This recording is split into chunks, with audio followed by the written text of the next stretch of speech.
Wow, one thing I've never done is spoken to an audience with Judy Collins in it. So. Way cool. Thank you for being here to this finale of Cap Times Idea Fest 2024. And our final guest speaker tonight, Heather Cox Richardson, is an American phenomenon.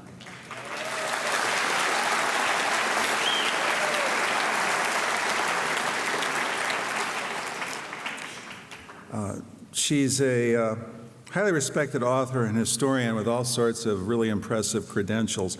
But she's gained, as most of you probably know, huge national notoriety and a subscriber base of more than 1.6 million for her powerful daily newsletters she calls Letters from an American. That popularity helps explain the scores of excited reactions I've received since May or so when her devoted followers found out that she was coming to Idea Fest. It was big-time reactions. This was a great audience for her as we talked backstage. As you probably know, her essays weave current events into the context of American history. They're always deftly constructed and especially valuable in a modern era when lessons of history are so frequently overlooked. Were I a history or political science professor, I would use her essays as a jumping-off point for classroom discussions of current events. She began writing her letters essays 5 years ago, she said, in 2019, and last year released her 7th book, which is on sale here, titled Democracy Awakening: Notes on the State of America. I've read it. It's a terrific read. A bit more of her bio. She is a professor of history at Boston College, where she teaches courses on the American Civil War, the Reconstruction era, the American West, and Plains Indians. She previously taught at MIT and the University of Massachusetts Amherst. And what makes tonight's discussion even more special is David Maraniss, our moderator. As many of you know, David is, thanks on behalf of David. Dave and I were talking backstage about the week, and we've been working on this event together for 8 years, and I'm out of ways to thank him. I expect many of you have read David's book, A Good American Family, The Red Scare and My Father. If not, you should. It tells the story of how David's father, Elliot Maraniss, was blacklisted during the McCarthy era, but was hired by William T. Evieu, the founder of the Capital Times, and rose to be our top editor. That led David to say on more than one occasion that the Capital Times saved his family, and today we just so appreciate him, and as we bring Idea Fest to a close, I just want to give him one final thanks.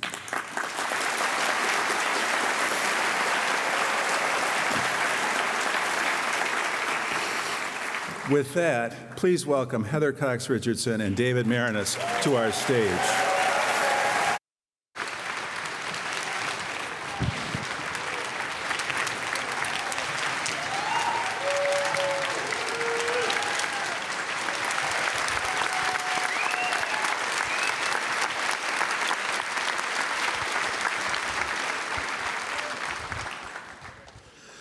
Wow, what a night and what a week. This is the final event of this fabulous Idea Fest, and we couldn't have a better way to close it than with Heather Cox Richardson. I'm sure that the vast majority of this audience, Heather, reads your letter from American.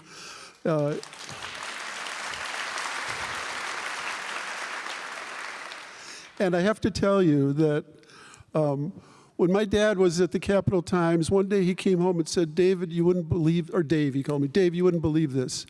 I was walking by William T. Evieu's office, and there in the office were William Evieu, the publisher of the Capital Times, Carl Sandburg, and Frank Lloyd Wright. So just now, in the back room, I had the pleasure of watching Judy Collins and Heather Cox Richardson talk and hug each other. And for this week, that's the equivalent of what my father saw. One of the other things that happened back there was that, as has been said, Judy Collins loves to read Heather Cox Richardson, and of course, vice versa. And Heather, you were talking about, to Judy, about what music does for all of us. Let's start right there. Yes, and I want to start by thanking you for having me. This is a great town, and I'm always happy to come here. So thank you so much for inviting me and for being part of the Ideas Fest. You know, I was just saying, when you walk onto a college campus, it's exciting. You know, it's just cool. There's ideas, deep ideas and new ideas, and I miss that because I haven't been on a college campus now for a year. But what I was saying was that it feels to me as if we are in a movement in America. We are in a popular movement to reestablish American democracy. And you see in a lot of places people talking as if it came from nowhere.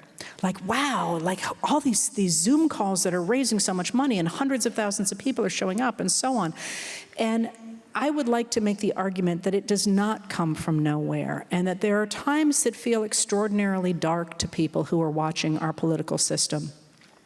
And in those times, the people who keep alive progressivism and who keep alive the idea of love and family and community are the musicians like Ms. Collins, who remind us when we hear them that we are sitting next to people whose policies we might disagree with, but we are fundamentally human, and we fundamentally share many of the same principles. And I would argue that the moment we're in now has a number of precedents, but the people who kept the fires burning in all those very, very dark years were people like Judy Collins.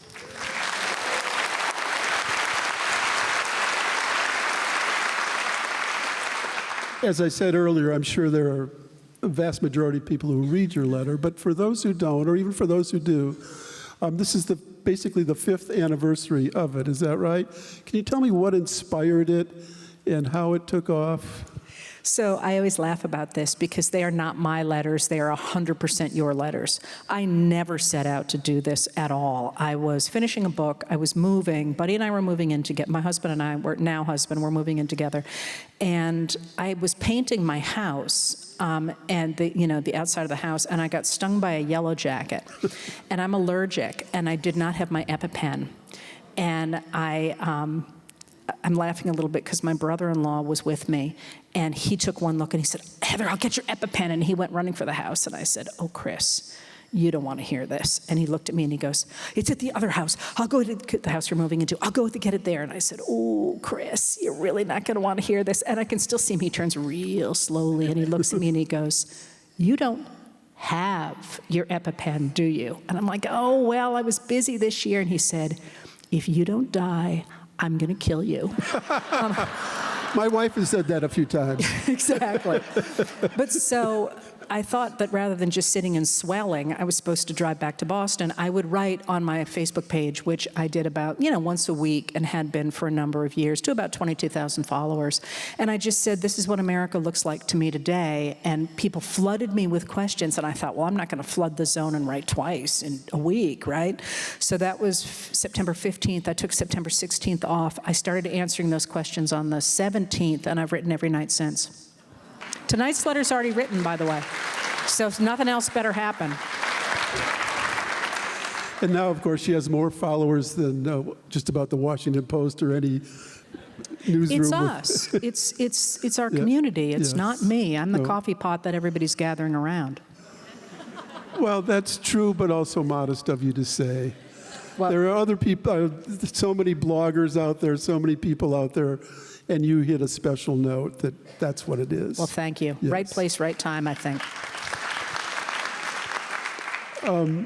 When a few days ago, Susan Glasser and Peter Baker were here, and the first question I asked them was sort of starting in the present moment, but going back 3 months with that first debate. And I know what your reaction was, and I found it interesting that you were sort of saying, let's hold off. And, a lot of people were ready to give up on Joe Biden right then. Where were you watching it, and why did you write that column at that point? I was in Montana, and I did not physically see the beginning of it. I heard it, but I didn't see it, which mattered a lot, apparently.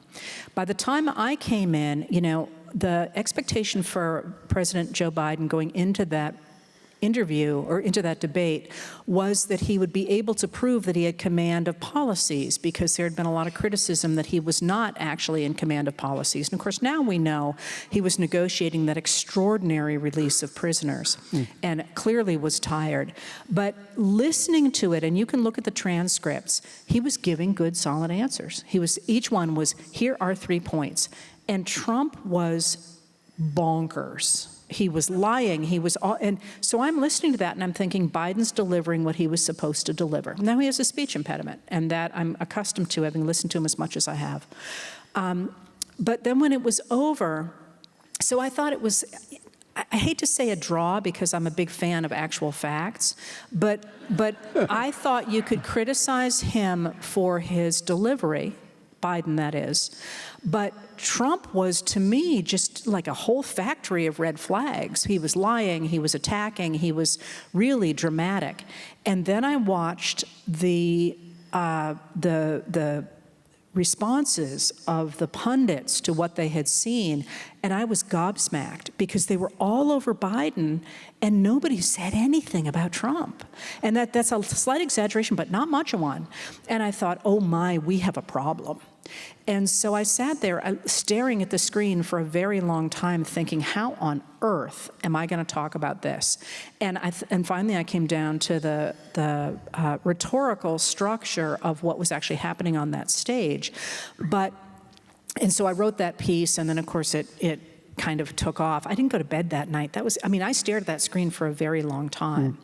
But I wonder now, one of the things that you know if you read your Faulkner books like Absalom, Absalom, is that the present does change the past.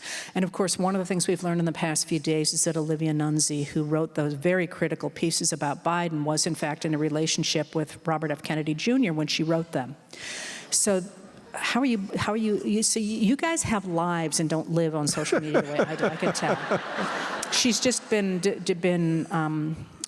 relieved of duties while they look into it and so on. But I would also suggest there's another way to think about that debate now, which doesn't matter. I mean, we can talk about what Biden did afterward, but I thought, and I didn't know how to articulate this in such a way that made sense at 4 o'clock on a Montana morning, that the reason people were so mad at and horrified by Biden was because we really had not seen, as many of us were saying, Trump since 2016. That is, he was kept under very close wraps during his administration, except when he started doing the coronavirus reports, which didn't go very well.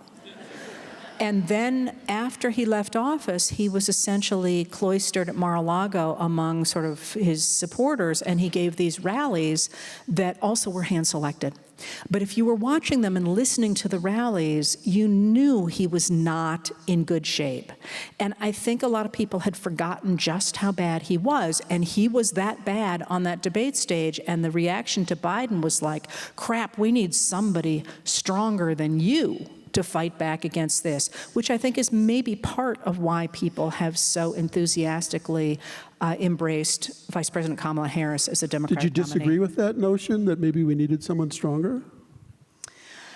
I study the past, not the future. Got it. And that matters here because one of the ways that I look at Biden and the Biden administration is it has been transformative.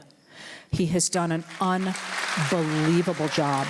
And I was not, as many of you know, I was not a Biden supporter. I thought he was going to be a placeholder, which was fine, but I thought we needed more than a placeholder, and we got way more than a placeholder. And it frustrated me that people were not covering either his extraordinary economic changes or his extraordinary changes in foreign affairs. And I don't know what another story. But that frustrated me, and I was extremely concerned by the people who were calling for a Thunderdome or a mini primary or all the things that would have been a disaster because they would have broken up what was at the time and still is a very organized phalanx in the Democratic Party and turned it into internal infighting that I think would have been a disaster.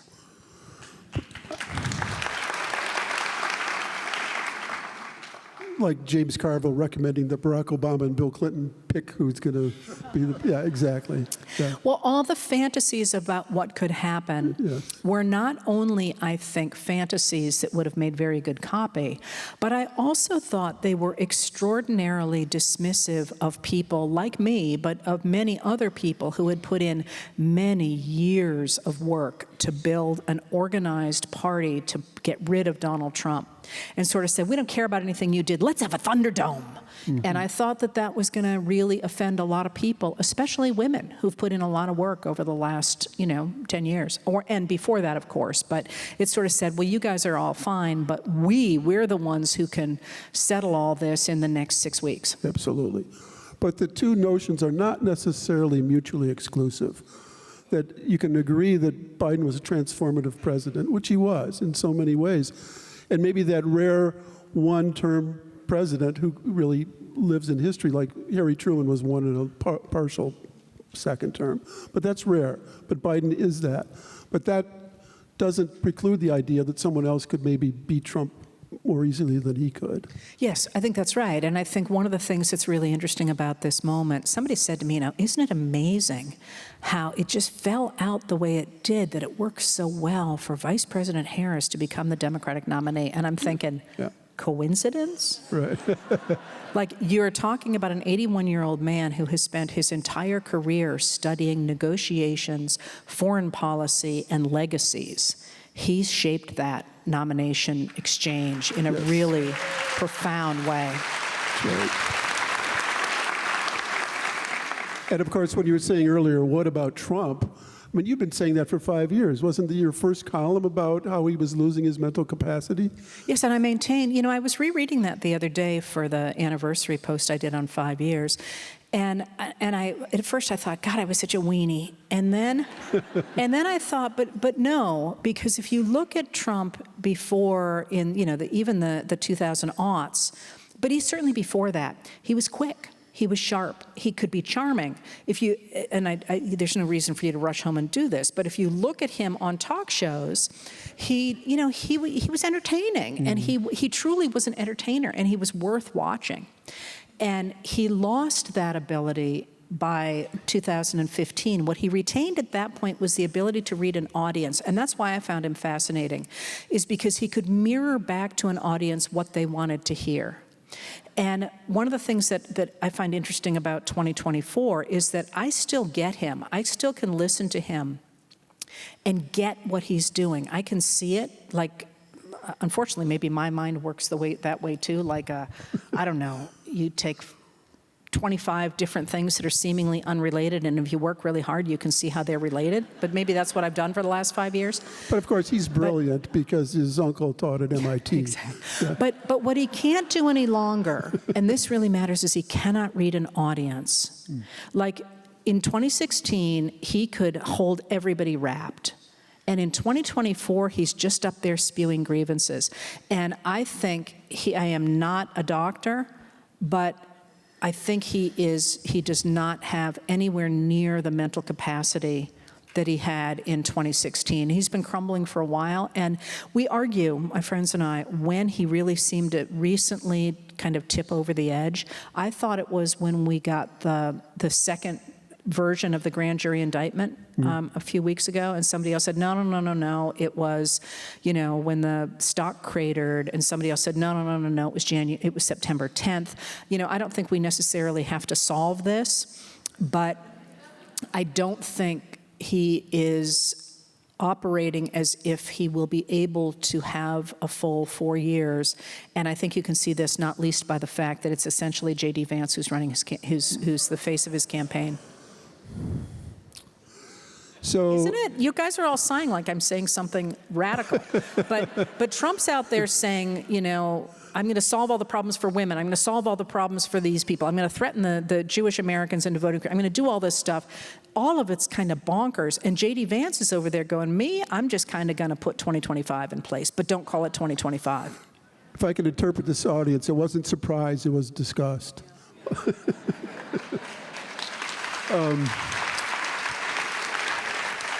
again, I'm putting myself into the minds of the audience, but I know that so many people were really nervous on September 10th, what was going to happen and how Kamala Harris would perform.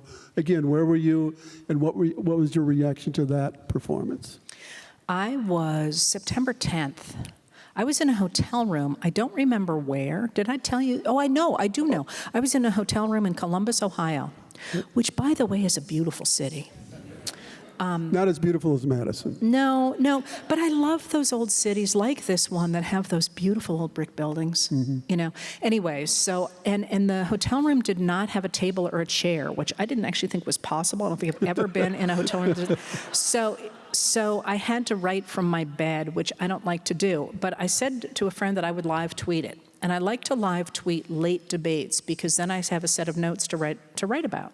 Otherwise, I've got to reconstruct the whole thing. So I'm live tweeting, and I actually was much more sanguine about what was going to happen than a lot of people were, because I used to watch Kamala Harris when she was in the Senate, because there's two people who can do this, she and Ron Suskind. Do you know Ron? Sure.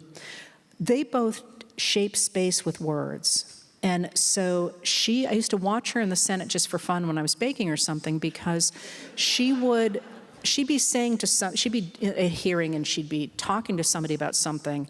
And the way she asked the question, she was building an entirely different argument. And it was like watching a sculptor. It was really beautiful. And so everyone's like, oh, he's going to clean her clock. And I'm like, I don't think so, because she's gotten lots better even since then. So I wasn't worried like other people were, but I thought that he would knock her off in some way, knock her off her calm center. And her first answer was rushed. She tried to do two different things. She tried to establish her own credentials and talk about what she was going to do. It was rushed. She looked nervous, more nervous than I've ever seen her before. And I thought, oh, please, no, I can't do this again. And then he, again, was completely bonkers in his first answer. And I'm typing, I'm tweeting, which is interesting because I said to someone the other day, I write at least twice as many tweets as I actually post, because you never get in trouble for the posts you don't make. Well, you're smarter than a lot of journalists. Well, but when I live tweet, there's no filter. And apparently, at some point, I said, she's walking him like a poodle. And that was probably the most famous thing I ever wrote. But little did you know what that would mean a few weeks later. Well, and so then she gets to... Well, then I had to apologize to poodles because people were upset. But then she says that thing about his crowd size, and he lost it. So if you look back, I'm like tweeting, going, "Oh my God, it's getting worse. Is there a mercy rule? And it was just you know what? She did exactly what I had said she did as a senator. She shaped her own argument, and she forced him to shape something else, and he completely destructed it. And I was just shocked. I'm like, please let this end, because I'm watching this fall apart. So I was, and then of course when it was over, I was like, that's it. Please let it end because she was winning. It was and you didn't want. It was like watching the end of a Shakespeare play, right? Like King Lear deserves it, but or Othello. But it's like, oh, dude, come on, don't kill somebody else at the end of Othello. So that's very empathetic of you. I don't think I felt that way at all. Well, but at the same time, there was also like, yes, go for it, right. And then you felt guilty about that, right? Right. No. You people are bad. So let's go into history, which is what you do for a living. This is a question that you could talk about for days, I know. But what you do so well is put the present day into the context of past historic events in this country. And I would love for you, maybe just pick out one moment in our history that you see. I know that history doesn't repeat itself, the cliche is that it rhymes, but if you could pick out one or two places from the past that you find resonate in what we're dealing with today. So I will do that. I will say, I thought you were going to throw one out at me, and I'd be like, okay, how can I tie the War of 1812 to, which somebody did once. Somebody asked a question once, why is the Santa Fe Trail important to American history? And that was a surprise. I think I pulled it off. That was somebody's thesis, probably. Probably, Yeah, that's right. But so I think this moment looks very much to me like 1860. And people, I say that, and like that, people go, uh-oh. But what I mean by that is not that we are headed for a civil war, and which I'm happy to talk about, but that what happened in the United States in the 1850s was a dramatic change in our society. So if you lived in America in 1853, it really looked as if the elite enslavers had taken over the United States. They had control of the White House, they had control of the Supreme Court, they had control of the Senate. And the only place that those people who did not want them to take over the entire government had control of the government was in the House of Representatives. And then, in 1854, using the Democratic Party, those elite enslavers get pushed through the House of Representatives, the Kansas-Nebraska Act. And the Kansas-Nebraska Act of 1854 is the one that said that enslavement, it overturned the Missouri Compromise and said that enslavement could move into the American West, into the lands that had been previously reserved for free states under the Missouri Compromise. When that happened, you have to understand that that was not just about those territories. What that meant is that if enslavement moved into essentially the plains, that meant that because of the Constitution's protection of property, and human beings were property under that regime, because of that, so long as an enslaver moved even a single enslaved American into those territories and later states, those states would have to protect the institution of human enslavement. When that happened, the elite enslavers would, of course, move their people there, and those slave states would have representation in the House of Representatives, and the entire country would become controlled by elite enslavers who would put in place that oligarchy that they were talking about doing. They believed that the Declaration of Independence was wrong. They said so. They said human beings were not created equal, and they said that they, enslavers, had figured out the right way for society to run, for people like them to run it, and to manage the labor of other people through a patriarchal system that was actually good for those enslaved people and the white free workers who would have to work alongside them.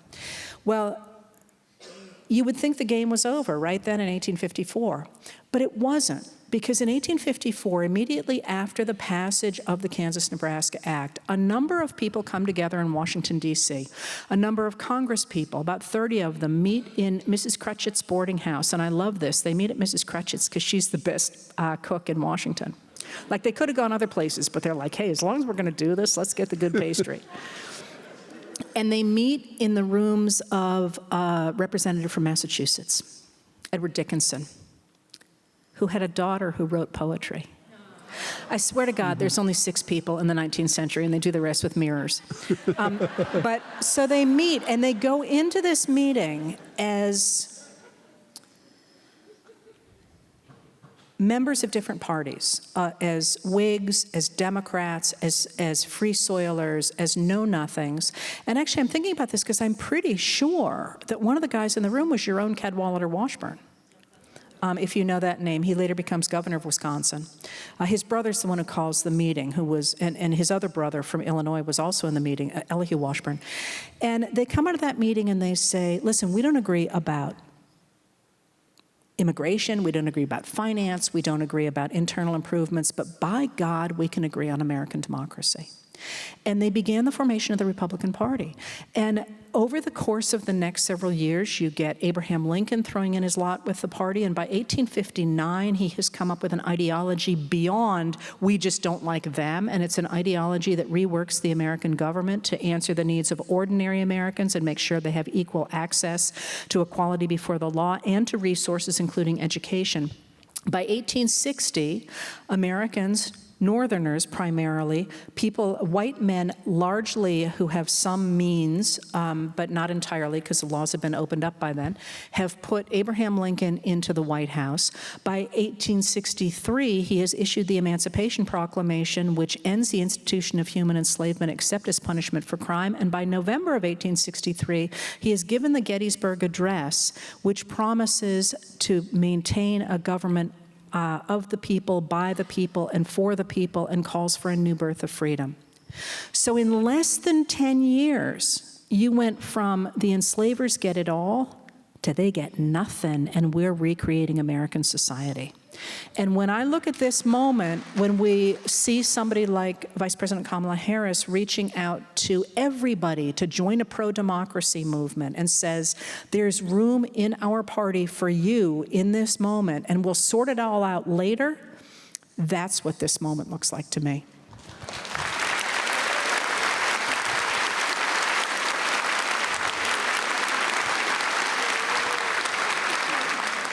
Then, of course, we have to hope there's not it's something after Reconstruction, right? I'm sorry? Then we have to hope that we don't come through Reconstruction again. Well, one of the things that's really interesting about where we are right now is we do have models because we've been through so much of it before. So, you know, one of the key things about Reconstruction, of course, is the North assumed that Southerners would love getting rid of human enslavement, that this would be great. And a lot of white Southerners did, including in South Carolina, which I am not going to bore you with, the new, he goes good. No, but then we get the 14th what I meant Amendment. was it wouldn't be boring, but I know what you And the mean. 14th Amendment is the one that says that states can't discriminate amongst their people, amongst the citizens in those states. They must guarantee the same rights to everybody. And it's the 14th Amendment on which we got the progressive movement of the 20th century, beginning in 1954 with Brown, and with a decision that was slightly before Brown versus Board of Education. And that has given us all the protections for equal rights in America until the present. It is that, of course, that the Federalist Society has tried to pull apart. And if we did things like recognize the extraordinary importance of the 14th Amendment, as a person like Justice Ketanji Brown Jackson is doing, we could maybe skip that whole movement in the middle that got rid of that. Of course, another way of looking at what happened from 1854 to 1863, first is the collapse of the Whig Party and the evolution of the Republican Party. And by the way, Wisconsin had a role in that too, up in Ripon. And there were socialists involved up there as well as the other people you mentioned. But Liz Cheney last night was, she was asked about her party, and she said it's hollowed out, it's not there, and that there has to be something created anew. So just as the Republican Party came out of the collapse of the Whigs and others, do you see the possibility of another party emerging? I know that you once called yourself a Lincoln Republican. I still do. Still do. And we can talk about that. But yes, and I think that's the really interesting thing in this moment. And I will never forget, did you see the Rachel Maddow show where she had Liz Cheney on? And she has that moment at the beginning where she goes, if you had told me that I was going to be on the same side as Liz Cheney, I would have thought this was nuts. But that is something about the moment we're in. And this, I think, is my actual focus is on ideas, obviously, but I study political parties. And I know a bit about political parties and how they work. And one of the things that I expect to see is exactly this. We've had it happen a number of times in the United States where we have a party that becomes an oligarchic party, in this case an authoritarian party, which we've never had before, but we've had oligarchic parties before. And when that happens, the vast majority of Americans say, we don't want that. They come together, as the Republicans did in 1860 and during the war, and they push back against that attempt to destroy democracy. And then after the war in the 60s, but after a period like that, there's a whole new set of issues, an entirely new set of issues. So if you think, for example, back to your high school classes, and when they talked about the 19th century, remember everything was about the tariff? And then you get to the 20th century, and all of a sudden there's nothing to do with the tariff. And I could explain to you why that's the case, but all of a sudden the tariff did not matter. They talked about it some, and boy did Henry Cabot Lodge have a burr under his saddle about it, but for the most part, it just wasn't an issue anymore. And so one of the things that I play around with a lot is what a new Republican Party would look like. Because you see this a lot. People say, well, I'm still a Republican, even if I'm voting for Harris. And I'm like, you go, you do you. But the truth is that if, in fact, Harris and Walz are elected, and we really do manage to wrench the mechanics of our democracy away from this reactionary party, the questions and the answers are going to be different. And a lot of people who have an R by their names today may not, they by choice have it there in 10 years, and vice versa. And that's exactly what happened in the 1860s. A lot of people who were like, I'm only on board for the war. Edwin Stanton is a great example of that. He was Lincoln's Secretary of War, and he was a Democrat, and he did not like this whole Republican thing. And by the end of the war, he is actually by Lincoln's side when he dies on the bed. He's the one who says now he belongs to the ages. And he was so incredibly distraught at Lincoln's death that he wandered the streets of Washington sobbing to the point that his friends were afraid he was having a mental breakdown.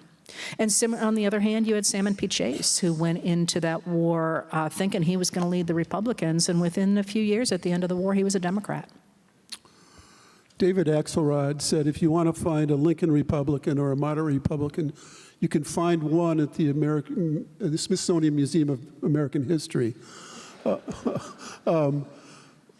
Did he have a certain one in mind? You. Oh.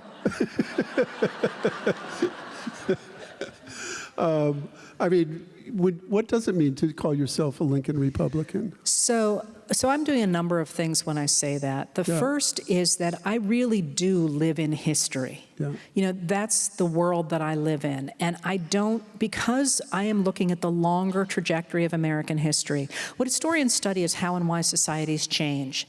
So I'm not really interested in scoops. I'm not really interested in breaking news. What I'm interested in are the pieces of events around me that seem as if they will be changing the longer trajectory of American history. And that just doesn't map onto modern day politics. But I'm also, so in part I'm saying don't try and put me in a box. Although, of course, in this election, because the Democrats stand for the continuation of American democracy, as I said the other night, I'm for any Democrat who can fog a mirror, and I'm even not that concerned about that last piece. But in the larger scheme of things, what I'm really trying to do is, it's in part a reaction to the fact that you hear this all the time from the radical right, because the people who call themselves conservatives nowadays are not conservative. They are radical extremists. And if I hear one more time, well, Lincoln was a Republican, I'm probably going to, explode. So partly I say, well, I'm a Lincoln Republican. This is who I am. And I also say, proudly, I am a conservative. And I'm a conservative in the same way that Lincoln deliberately used that word. He's the one who brought it into the American lexicon, although it was actually initially used by Medill, Joseph Medill, who was the editor of the Chicago Tribune in the 1860s and the 1850s. And he was an abolitionist. And I could give you that whole history. But he said, when the enslavers call us radicals, they're wrong. They're the radicals because we believe in the Declaration of Independence. And Lincoln picked that up. He said, I am a conservative. I believe that we are all created equal. We have a right to be treated equally before the laws, and we have a right to a say in our government. And those of you who are trying to get rid of this, you are the radicals. So I am reclaiming that set of principles for conservatism, for American conservatism. And, so far I'm not getting real far with it, but, Well, it's like Kamala Harris trying to reclaim the word freedom from the false patriots. Yeah, but she's got a bigger microphone than I do. But I know that you've really spent a lot of your career studying the Republican Party. And your study, To Make Men Free, talks a lot about the tensions that have gone through that party over the decades between the powerful interests and the trustbusters and Teddy Roosevelt. Where is it on that continuum, and where does Trump fit into that? Well, so this is a really interesting thing. I began to study the Republican Party because I was interested in the 19th century. And what I was interested in the 19th century is how the same men who gave up their lives and their sons' lives to fight the Civil War came to support the robber barons within a generation. So the first book was on the Civil War. The second book tried to deal with that question, and then I was kind of off to the races, because you can't do the 19th century and not do the Republican Party. And one of the reasons that I take what's happened to the Republican Party so personally is that, I probably know the Republican Party better than anybody else in this country, and in their family. Not as in I like them. You don't always like your family. But when I see people embracing the Confederacy with an R by their name, when I looked at what happened on January 6th, I felt personally that attack on the U.S. Capitol. Because during the Civil War, the Battle Hymn of the Republic. The Battle Hymn of the Republic is written by Julia Ward Howe. She's from Massachusetts, and she comes to Washington in 1861 with her husband. And she has been charged, friends keep saying, write something big. She's a poet.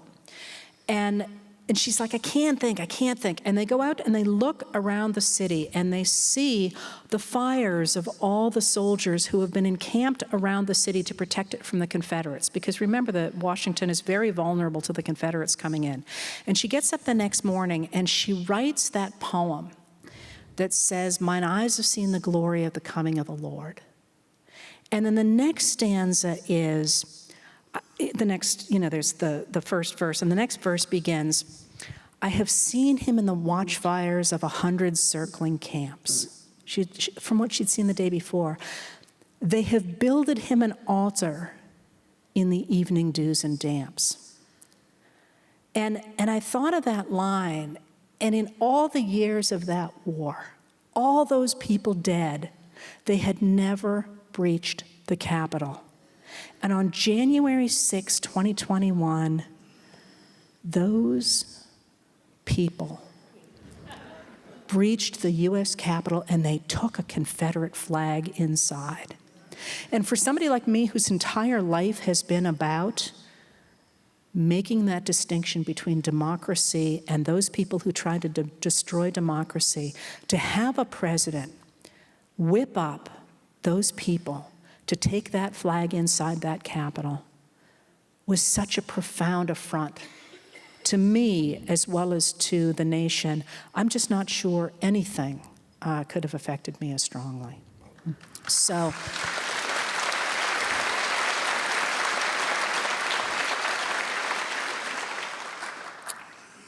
in your book, Democracy Awakening, you talk about how this country's promise has been stained throughout its history by racism.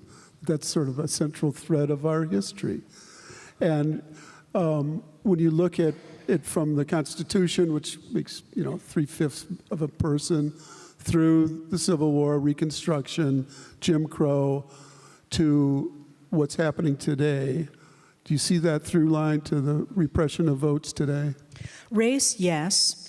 But one of the, I'm going to throw something, you've certainly read enough of me on race, but one of the things that is fascinating to me in this moment is the degree to which sexism is playing into it. And I don't think we talk enough about that, because if you look at the legislation that we're seeing nowadays, it is quite openly an attack on women, and we have increasing numbers of right-wing agitators, people like, oh Lord, I can see him in my head, and now I can't even, Fuentes.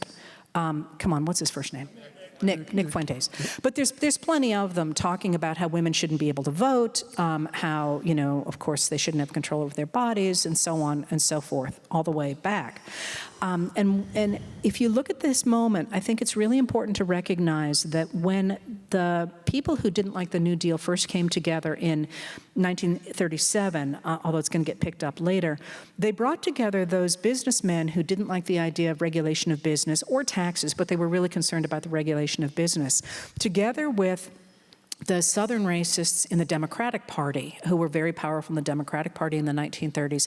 But they also brought in the fundamentalist Christians. And people sometimes forget that the Scopes trial was only 12 years before 1937. The Scopes trial is 1925. So these people are there, and they do not like the idea either of a secular government that takes care of things like charity or the idea of equal rights for Black Americans, but also for women. And that combination really took off. Of course, racism is able, those businessmen trying to get rid of the New Deal are able to enlist racism after the Brown versus Board of Education decision. But it's in the 1970s that we start to see a real backlash, especially among the Southern Baptists, against the idea of women having equal rights. And by the 1970s, there's a concerted effort on the part of a couple of conservatives in the Southern Baptist organizations to turn that back to a much more traditional fundamentalist belief in women's roles in society. So that really takes off, of course, by 1979, and in 1980, Ronald Reagan deliberately brings people like Billy Graham into his coalition. And that gets stronger after 1986, when they recognize they need more votes to make sure that the tax cuts of 1986 stay in place. And of course, by George W. Bush, he is deliberately working to bring those white evangelicals into the movement. And then we get the idea by, and that's where you asked, where I skipped the last question, is Trump a little different? Trump brings those people, the Republicans bring those people into a coalition in which they believe that the businessmen who want to get rid of taxes and regulations will run things, but they will do so quite deliberately on the votes of racists and sexists. But what Trump does for the Republican Party is something entirely new. He takes that organization, and that's what he gets elected on, but he turns it into a movement. And in order to turn it into a movement after the Unite the Right rally in Charleston in 2017, he puts that base in charge of the Republican Party. And he takes that oligarchy that was rising through the Republican Party that did not look all that different from the 1890s, and he gives it an entirely new twist to become an authoritarian movement. And now, having put them in charge, we are seeing the overlap between that and, for example, what Viktor Orban did in Hungary and what you see in Project 2025, the attempt to purge the country of people of color, especially of immigrants, with the promise to deport. Now I think Trump's up to 20 million people, and to denigrate the positions of Black Americans, people of color, and especially to purge women from having equal rights in American society. One of the many ways that your letter is so brilliant is your ability to take what can be complex issues or documents and make them totally accessible with the context of history, but also just with the way you write. And so I was especially grateful when you took the most recently the documents about the Russian influence campaign and explained those documents. Can you go through that for the audience? So you mean the tenant stuff? Yeah. So although there's a much longer story, of course, I started the letters talking about the Russian influence on Donald Trump and his administration in the attempt to get rid of Marie Yovanovitch, which of course is what was covered in the Rachel Maddow special last night, I think. From Russia with Lev. Lev Parnas, So two things about that. One of the things that I am really good at, this is really what I'm known for in history as a historian, is research, is understanding how to read documents and what documents mean. And it's a skill. I will say, though, that anytime I mention a document, especially a government document, they always have a synopsis at the beginning and the end that are written very simply. So other people can do this. You don't have to read all the same crap I do. You can read that introduction and the conclusion. But what that means is, for example, we could take a look at the indictments of the people who were running, that were associated with Russia Today. So this is actually interesting. The Russia stuff is in a big picture way interesting, but the details of it are hard to grasp sometimes. So the Department of Justice indicted these two people who were working for Russia Today, who had pumped $10 million into a media company in Tennessee that was known as Tenet Media. And they, in turn, hired 6 influencers to do YouTube videos and podcasts and things, which meant that they were being paid by Russia, and they were being paid extraordinarily high sums of money. It was about $100,000 a week, I think it was, for spreading this crap. And then it turned out that, of course, people like Elon Musk were retweeting them, and they were getting an awful lot of traction, and they were insisting that they were independent. But obviously, Tim Pool was one of them, for example. Obviously, they were not independent. So that influence campaign has actually gone a lot further than that. Since then, there have been more arrests. There is more of an attempt to try and stop the flow of disinformation into this country from Russia, especially Russia, but also Iran and China. I don't know what else you want me to say about that. It's fine. I just wanted to let you know that I appreciated the way you presented it. Yeah. So, but since you mentioned Elon Musk and the fact that you tweet, I mean, I was on Twitter, then I dropped it because I hate the guy. I mean, how do you deal with Twitter? I mean, do you find it's okay to? I hate it. Yeah, yeah. But we're on it. People like me are on it still because it has direct messages. Yeah. And that's how we exchange information. You know, so, you know, people will write to me and say, did you see my article on this? Did you see my article on this? Hey, did you look at this? And I do the same thing. And without that, you know, Threads is much nicer. It's much more fun. Mm-hmm. But it feels like you're kind of shouting into the void as opposed to being able to see what's happening. And because the DMs are there, that also means that all the news organizations are there. So if you're trying to figure out what the main stories are, literally, if you need to find out what the main stories are, you got to start there. So the Mark Robinson story of the other day, you know, you knew that was coming because the person who had the story said, I'm going to be dropping something big pretty soon. So we kept refreshing until it came up, and it was on Twitter the instant it was on CNN. Of course, during the convention, people were saying, you know, something big is going to happen at the convention, and Taylor Swift or Beyonce or George W. Bush is going to appear. So, I mean, there's as much BS on Twitter as that, but you're yeah, there's crap. But you know, at this point, I've been there a while, and my feed is pretty well curated at this point. I follow really good people. At the end of your book, you write, once again, we're at a time of testing. How it comes out rests, as it always has, in our own hands. I sort of love that, and also I wish it were totally true. When you look at the Electoral College, when you look at what's happening in Georgia with the, you know, it might be in our hands and it might not be. Well, if we don't take it into our hands, yes, it sure won't of course, be. yes.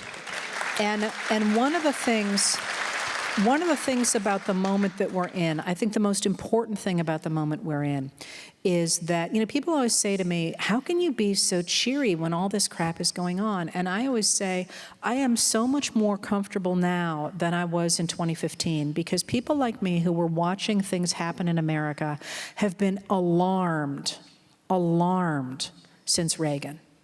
Because we watched the deliberate chipping away of our democracy. And, you know, you look at things like the idea of signing statements, the idea that comes to fruition under George W. Bush when he literally says to Congress after it passes a law as part of another bill, that the United States will not torture people. And in a signing statement, he literally says, I'm going to interpret this however I want.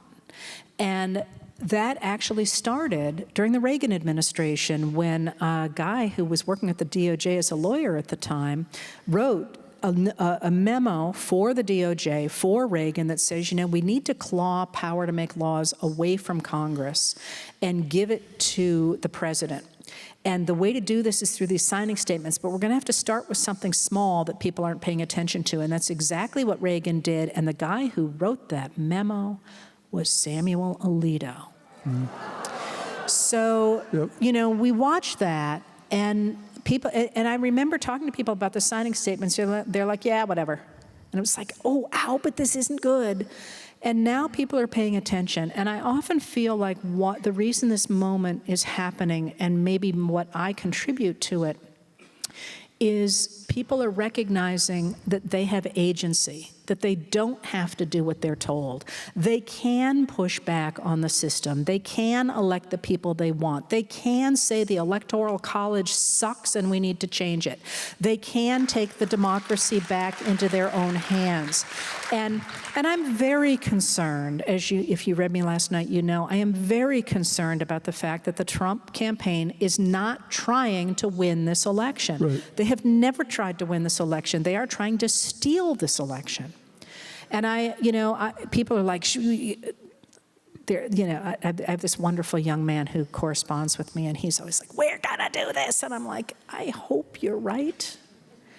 I'm very concerned about the things you talk about, but I'm also very aware that there's a very large movement in this country of people who are waking up to the realization that we have something extraordinary here that people all over the world are giving their lives to have.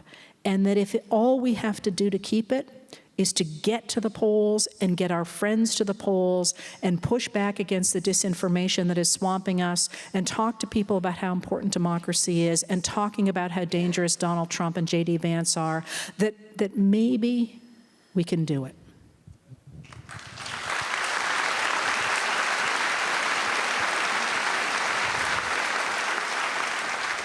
One of the themes that I've struggled with over many, many years, and it's not just political, it's in life too, is how you deal with bullies. You know, and Trump is sort of the quintessential bully. And it seems like, you know, Merrick Garland is trying to play it completely straight, and that's frustrating because that allowed Trump to get away with this through 4 years of it. Do you think that finally the bully is... So this is a great question, because anybody who studies the rehabilitation of a country after authoritarian rule will tell you that you must reinforce democratic norms. And the place to which they point is Germany after World War II, because in what became East Germany, they got the Nazis. In West Germany, they did not get all the Nazis because a lot of them got away on technicalities. But of course, the ultimate end of that was that those people who got away on technicalities continued to reinforce the system because their lives had depended on it. So I look at Merrick Garland and say he's reinforcing the system. And you saw this again and again and again in the Biden administration where they tried to go back to norms and to guardrails. But that's not how you get rid of a bully. That's how you preserve a democracy. And one of the things that I think is interesting in this moment is that I've said for a long time that the American people were in an abusive relationship with the Republican Party. And everything they did, they kept moving the goalposts and screaming people down and lying and doing all the things that one sees in an abusive relationship. And what I said early on with Trump was that there are two things that happen at the end of an abusive relationship. Either the perpetrator kills the victim, or the victim wakes up and recognizes that abuser is just full of hot air and pushes back and recognizes how strong they are and creates a new incredible life. And one of the things I think that made September 10th so extraordinary was that having dealt with, as she continually says, abusers and criminals throughout her professional career, Vice President Kamala Harris punctured that bully in every possible way. They are laughing at you. They call you, what was the word she used? Foreign governments call you a disgrace. People leave your rallies. She punctured that bully. And it wasn't just her, because you saw it a little bit in the media, but since then, the media, people are pushing back on him in ways that they did not before that. And I think, you know, we are about 45 days out from this election. As you know, he was able to sell stock in Truth Social, the parent company of Truth Social, as of Thursday.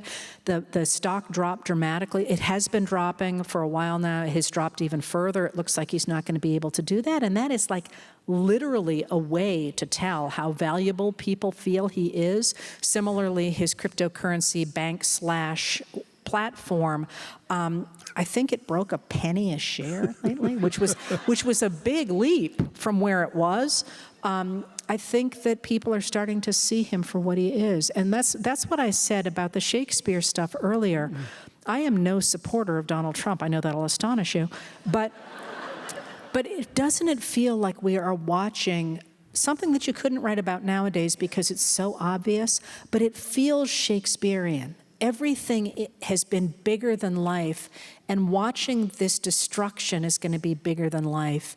And it is certainly a lesson, but it feels epic. And I think we're in that period. For him, you know, J.D. Vance is still out there in the wings, but part of you, at least part of me, sort of wants to avert their eyes of the utter destruction of a human being, psychologically. I don't.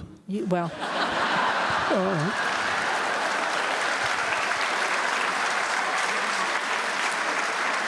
I didn't mean that to be flip. I meant that I don't want to give Trump the credit of Shakespeare in any possible way. But you can give Shakespeare the credit of Trump.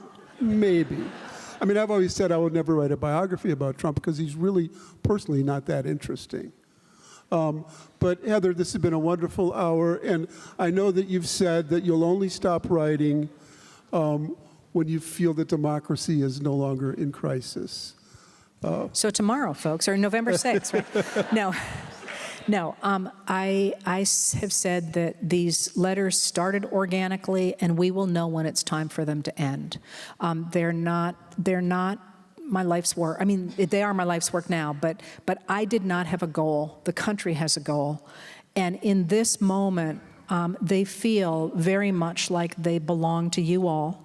And they feel very much like they have kept the record of the American people recognizing their strength, recognizing what might be, and recognizing that we have the opportunity to create a future in the 21st century that brings us closer to what democracy actually should be.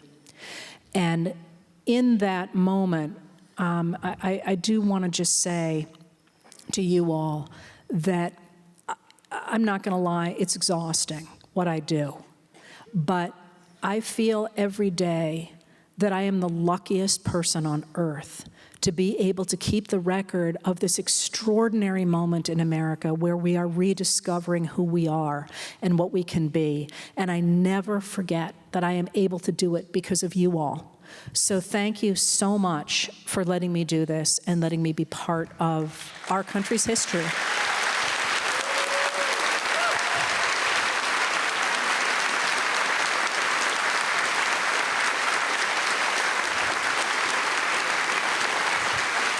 I'll just end by saying that presents the audience with a contradiction.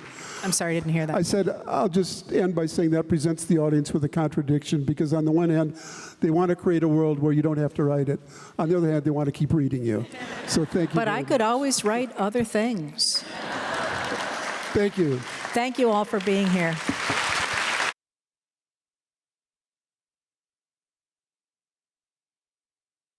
Thank you for everything you're doing.